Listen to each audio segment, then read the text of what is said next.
What's up, brothers and sisters? It's your brother G World 7_D. And here's a book called The Original Australians, Story of the Aboriginal People. Now, I just want to give you some quick observance so you can observe certain things. I'm going to turn here.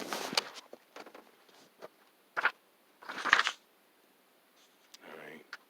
I'm going to turn to page 69. Now, I can remember going to the National Archives, right, and seeing an image of black people look like this individual. The image of a young black boy with beads in his hair like this, was hair done like this, and it was in red. You see some people in Africa like that. This is a Tasmanian brother, and notice what he has around his neck, like this little beaded necklace like around his neck. And I seen images of that of the original Americans, and they had like little tents, and they was sitting there. They showed little black boys and girls sitting by a little tent with that same type of hairstyle. All right, same type of hairstyles, same type of tent. Here in America, I'm gonna say in the Midwest. All right, but here we go. I'm gonna read this real quick. Rock art. If I can get it clear. Aboriginal Tasmania had both the world's smallest toolkit and its simplest, scarcest rock art. Only 28 lunar motifs, mainly circles, occurred in its 8 engraving sites. And the only paintings that have been discovered are a few red ochre patches, and hand stencils in 3 age caves. Unlike the mainland, no figurative representation motifs exist. Only 3 bird tracks footprints have been found among 1,000 engravings, and one site has only circles. The closest mainland parallels are Ice Age engravings. By the 1700s, Tasmanians no longer made engravings and were unaware of their meaning or even existence.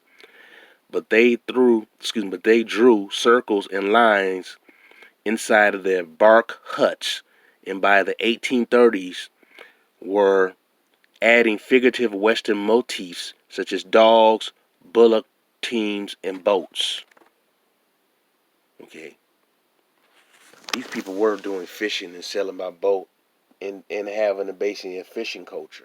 What you see brothers and sisters in the southern part of the United States, where you see people in Africa doing that. All right, hold up.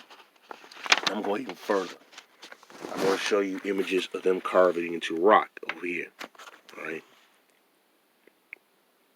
Here's right here.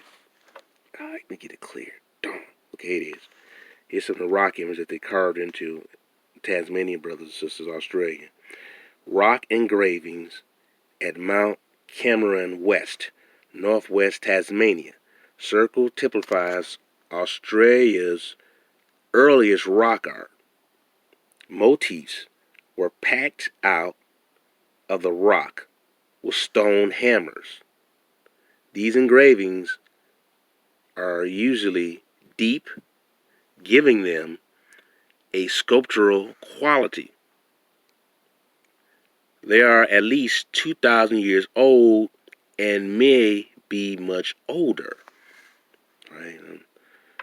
It's not coming out super clear on my phone, but then I had to pull it up and just read it from the book. But you see right here, if I can pull it and get it clear, you see them engraving into rock, carving into rock. All right.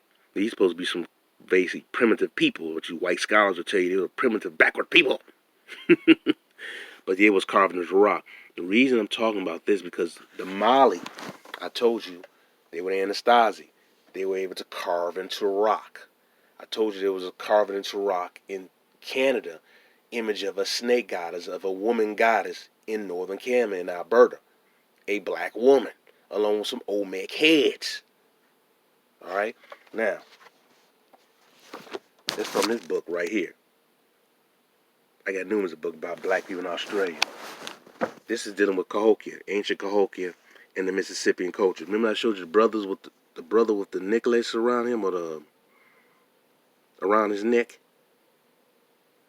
Look at the big old earrings. Look at the plate on his head. Look at his face. Now, this obviously was a Negro, man. This is a statue I believe was found in Oklahoma. Look at it. Look at his mouth.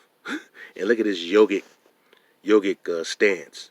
I have his leg crossed. And you see a lot of the Egyptians, when I showed you pictures before, the Egyptians and the Olmecs, they had their seating positions. You see, that fact, I showed you image in Tennessee. Obviously of a black man with this seat like this, and then I showed you some images of the Egyptians sitting like this. All right, this yogic stance. How he's sitting. Remember the brother I told you, just showed you from Tasmania? This.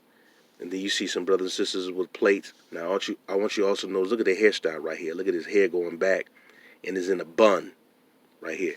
All right, I'm gonna go back to this book, to the Australian book. Turn to page 4. All right, I'm turning to page 4. 4.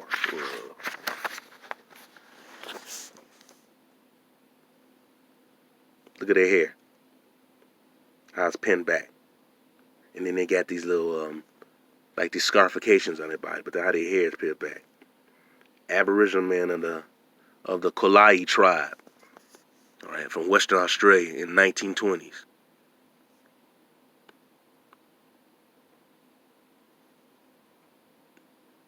But notice how their hair is going back like that.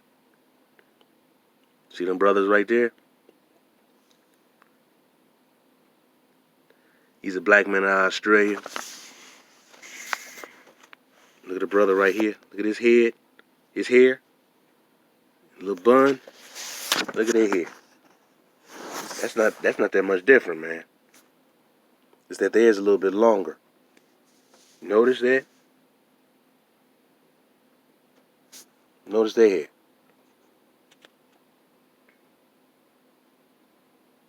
All right. I want brothers and sisters to observe that.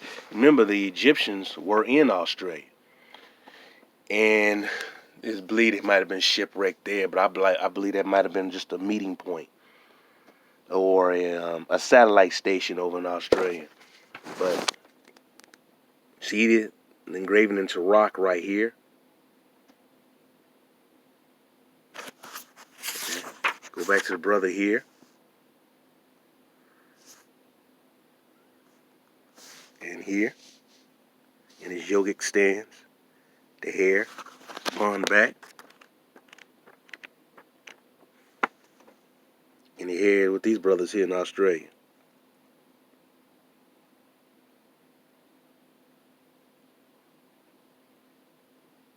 I've been doing this for years, man. I've been doing this for years. And I'm glad I had educators. I had a bunch of educators in my family. So I had access to so many things. Like some of these Boule. I grew up around Boule Negroes, okay? I grew up around the Boule Negroes, but they're not going to tell you nothing. Because half of them Negroes don't know anything themselves. They're going by what their white teachers or Boule Negro teachers have taught them. Very ignorant. But this is information that's in your face. But like I said, you have to pay for this stuff. But I had an early jump on this because who my relatives were, family are. So I was able to get some of this information earlier, have access to it much earlier. But so when any Negro try to tell me that I don't know what I'm talking about, I know what I'm talking about because I've been doing this, man, since the freaking late 80s. Actually, before that. All right, so I know this information. All right, brothers and sisters, stay strong.